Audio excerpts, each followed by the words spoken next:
All right, so Laura Ingraham is taking a vacation, vacation amid the advertiser boycott and all the outrage that's still growing. It hasn't died down. Here we are 4 or 5 days later because of this, you know, unnecessary and dumb tweet that she sent about David Hogg. Unnecessary and dumb, also completely innocuous. In fact, let's just to frame this, and in case in case you forget, let's just remind you what the tweet was, what this offending tweet was. And this is the tweet that has potentially destroyed her career and has had, over a dozen advertisers flee and all these people coming after her. And this is the tweet, okay, that she sent on March 28th at 11:45 a.m. The tweet is linking to an article. It says, David Hogg rejected by 4 colleges to which he applied and whines about it. Dinged by UCLA with a 4.1 GPA. Totally predictable given acceptance rates. That's the tweet. That's the tweet that people are, accusing her of, she's mocking a child. She was ruthlessly attacking and mocking this child. There's nothing mocking in here except for the part where she says, whines about it. She's not even really making fun of him, as far as I could tell, based on the tweet. She's not saying, this kid didn't make it into college. She's saying he was rejected by 4 colleges and he whines about it, which he has been whining about it. I mean, both of those things are true. He was rejected by 4 colleges. He was whining about it. We only know that he was rejected by the colleges because he was complaining about it publicly, in front of the world. He was complaining about it. So all she's doing is pointing that out. And now she's got everyone coming after her. Before I go any further, one thing I think I need to admit and address is that I wrote a piece on Friday saying that we all need to just ignore David Hogg from now on and not talk about him. And here I am 3 days later, talking about David Hogg again. And I realize that's kind of hypocritical, but it's not David. I don't want to talk about David Hogg. There's a greater point here that needs to be made. And unfortunately, in order to make that point, it's necessary that I use David Hogg as an example. Okay. So going back to Laura Ingraham, she's got all these advertisers fleeing from her: Expedia, TripAdvisor, Hulu, Office Depot, a bunch of others. And Ingraham quickly apologized for this tweet that I just read to you. This is the one. She apologized for it. She sent out two tweets, apologizing for it. But the left and David Hogg and the outrage mob altogether, they're not satisfied. They're saying wasn't a sincere apology. It's not sincere enough. And so they haven't called off the dogs. They haven't called off the advertiser boycott. And now David Hogg is demanding that she also issue apologies to all the other people that she's wronged in her life, including LeBron James, because she said something rude about LeBron James a few weeks ago. LeBron James has never asked for an apology, but David Hogg has. And David Hogg is the knight in shining armor for LeBron James, saying apologize to him too. So what we find is that Laura Ingraham bowed before the Pitchfork mob, but they refused to drop their pitchforks. They refused to just let it go. Even though she bowed before them, she apologized, and yet they're still going. Why is that? It would seem like they're all very upset and very outraged. And so what they would want her to do, usually when you're upset and outraged at a person for saying something, what you want them to do is you want them to acknowledge that it was bad and then apologize for it, right? And once they've done that, then you just move on with your life. But they're not doing that. Why? Well, and here's the important thing we need to understand about outrage mobs.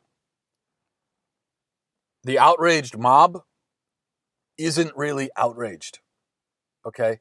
That's why. The Pitchfork mob, what they're doing is they're putting on an elaborate show. They're putting on a spectacle, a charade. That's all they're doing. This is they sniffed an opportunity. Laura Ingraham gave them an opportunity, which is why the tweet was so stupid in the first place, and they took it. So Ingram's petty little tweet about David Hogg, it didn't hurt anyone. It didn't offend anyone. It didn't upset anyone. It didn't cause any damage to anyone at all, least of all David Hogg himself, who's made it pretty clear since then that he's grateful for the opportunity that it afforded him to cause some damage to this woman he despises. It seems like he's ecstatic about the tweet. He couldn't be happier about it. Which goes back to, this is my biggest problem with the tweet, is it never should have been sent. Because why do you care about whether or not David Hogg got accepted to a college? Why are you even commenting on it? Whether it's offensive or not, whether it hurts anyone's feelings or not, it's not newsworthy. There's no reason to comment on it. Now, again, he's the one who put this out in the public. He's the one who did that. It was his choice.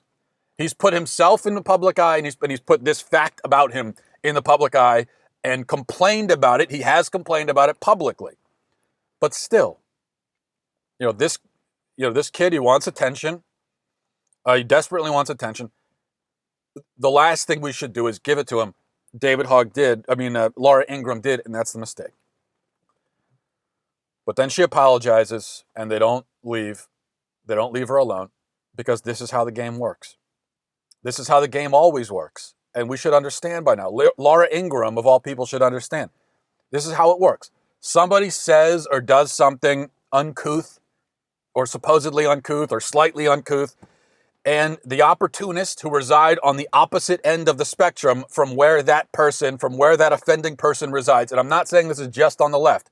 The right can do it too. But, all the opportunists who are on the opposite end of the spectrum from where that person resides, they seize upon it, whatever the remark was. Nobody actually cares. Nobody's upset. Nobody's offended. Nobody cares. But they seize upon it. They grab hold of it, and they just squeeze it dry of every advantage they possibly can. They get every last drop of advantage out of this dumb, irrelevant statement or tweet or whatever that nobody in the country actually cares about. This is how it works. And this is also exactly why you don't apologize to the outrage mob. Okay? Never apologize to them. Never apologize to the outraged masses. Never go in front of the Pitchfork mob and issue an apology. Never do it. Now, I do believe that we should always repent. As a Christian, if we do something wrong, we should always repent. We should repent to God if we do something wrong. Jesus is pretty clear about that. But Jesus, there's another interesting fact about Jesus that we overlook, I think, sometimes when we read the Gospels. Jesus, who of course never had a reason to apologize to anybody, he also had a habit of giving the cold shoulder to disingenuous people.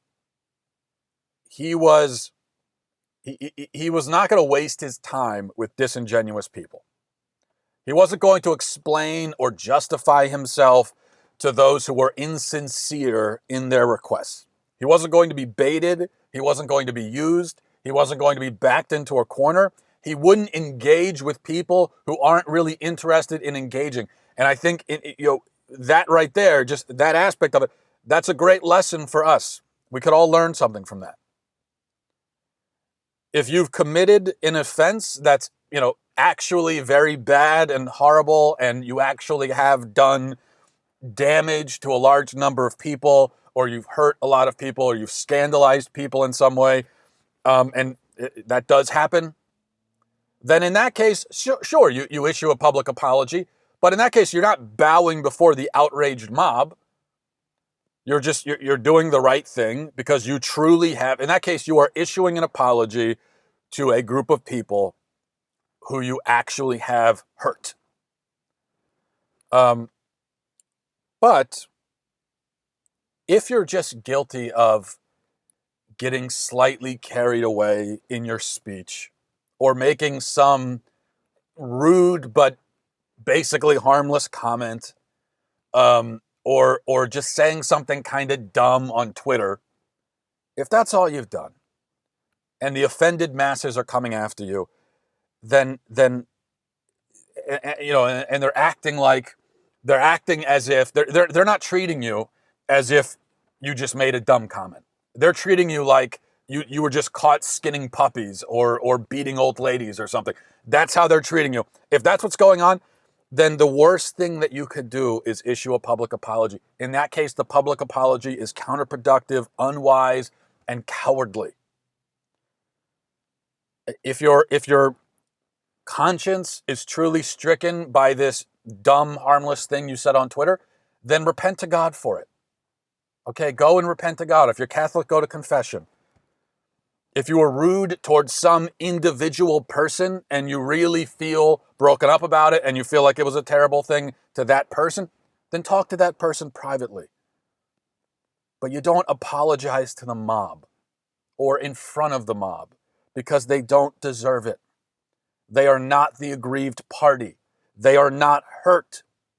They were not injured by you. They are making these demands because they want you to submit to them. That's all. It's just an opportunity, and they are taking it. And nothing is gained by offering your submission to these people who just want power over you. All you've done is vindicated their unfair and dishonest tactics. That's why we have to be very careful with these public apologies every time everyone's pretending to be upset. Because you're vindicating them. You're vindicating the mob. Now, in Laura Ingram's specific case, I think what she should have done, after simply sending a tweet saying, "Oh, David Hogg is doing this thing that he's doing," okay, but maybe just delete the tweet and just say nothing else about it. That's it. Just delete it and live your life. I'm not suggesting that she should go out and defend it or justify it or get into a whole long debate about David Hogg and his admissions to colleges. And no, that's not what I'm saying at all. But she shouldn't bow. She should not have bowed before the throng and paid homage to their theatrical, ridiculous, fake outrage. And you might say that, oh, well, it's the right thing to do. It's always the right thing to do to issue an apology. But it is most certainly not the right thing to do in this case. It's the thing people do because they're afraid and they're bewildered and they're worried about the backlash. It's cowardice is what it is. It's not something they do because they're driven by this deep feeling of guilt and regret. There's no reason for a deep feeling of guilt and regret anyway. Because her breach of ethics in this case was so extraordinarily minor and harmless. And here's the thing, that according to the left, the only reason she's apologizing is because of the advertiser boycott, just because she wants to save her advertisers. And they're absolutely right about that. That's why the apology never should have been offered, because it's a disingenuous apology to disingenuous people. I mean, think about it. If you walk through a door, okay, and you don't hold the door for the person behind you, that's a rude thing. It's a thoughtless thing. Then good manners would dictate that after doing that, you quickly turn around and apologize to the person. But if before you even get a chance to apologize, if this person comes bursting through the door and just starts screaming at you and berating you and getting in your face, and they rile up a mob to come after you and try to destroy you because of this just slight breach in manners, then what should you do? Do you offer the apology in that case? No. Whereas otherwise you would have, in this case you don't. Because who would you even be apologizing to? And what about? The mob, they don't care about the door. This isn't about the door. They're just happy for an opportunity to rip somebody to shreds. That's all this is about for them. So just because they're reacting this way, now you have to fall to your face and flagellate yourself in public because the mob decided to make a mountain out of a molehill? You have to go along with it and pretend like the comment was something, or pretend like the breach in manners was more than it actually was because they're pretending? No. And it doesn't matter anyway. There's nothing you can say to them. There's nothing you can do. And so all you can really do is just move on with your life and be done with it. Let them go and find some other carcass to eat. Okay, let the vultures go somewhere else. Just keep walking through the door and just ignore them and just go do your thing. Here's I mean, it's kind of what you're doing is you're cooperating with dishonesty. When you bow to the outraged mob, because what they're doing, as I said, it's all dishonesty. Nobody actually cares. Nobody's upset. Nobody in America actually cares about Laura Ingraham's tweet. It brought no tears to anybody's eyes. It did not cause any pain to anyone's heart. Nobody cares. Nobody. Not a single person in America actually cares about the tweet. And in fact, most of the people who are coming after Laura Ingraham, they don't even know what the tweet was. They just they saw a headline that, oh, she's attacking. So that's all they need. It doesn't matter. They're saying, oh, well, thank God. This is a chance to go after Laura Ingraham. I hate her. So it's dishonest. We cannot cooperate with dishonesty. Now, here's the other thing we should remember. The outrage doesn't matter. It won't last. Do you think that's why? Now, the mob, they really have no power over you, except, unfortunately, these days, they do have some artificial power. Because these companies will, once the advertisers start pulling out, well, okay, that's a real thing. That causes damage to.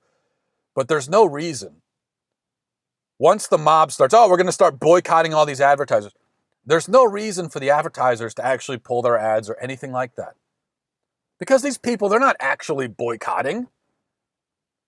How many now there are boycott threats in this country 5 times a day, but how many actual real boycotts have there been in America since like the Montgomery bus boycott? I mean, how many times have a large group of people actually changed their consumption habits because they're upset at a company for this or that reason? There's the Montgomery bus boycott, and then what else do we have? Maybe the NFL, maybe the people fleeing the NFL. Maybe that's another example. So that's like 2 examples I can think of. But all of these other people are saying, oh, we're going to cancel our Hulu subscriptions because we're upset about it because they advertise on Laura Ingraham and she sent a rude tweet to David Hogg. How many of these people are actually canceling their subscription? Like 5 of them? The vast majority of the time, these boycotts aren't really boycotts. They're just threats of boycotts. They're just hashtags of boycotts. They're just people talking about a boycott, but there's no actual boycott. So there's no reason to bow to it. And everybody will just move on. That's the other advantage of not apologizing, is that you don't extend the story anymore. And eventually, very quickly, people just move on and they talk about something else. They go look for someone else they look for a new outrage of the day. They get bored with this outrage, they look for a new one. There's very little follow through. So who cares? Well, a lot of people care, apparently. But they shouldn't. Because outrage is nothing but a game in our culture. And it's a game you can't win. So it's a game that we shouldn't play. That's my point. All right, guys, have a great day.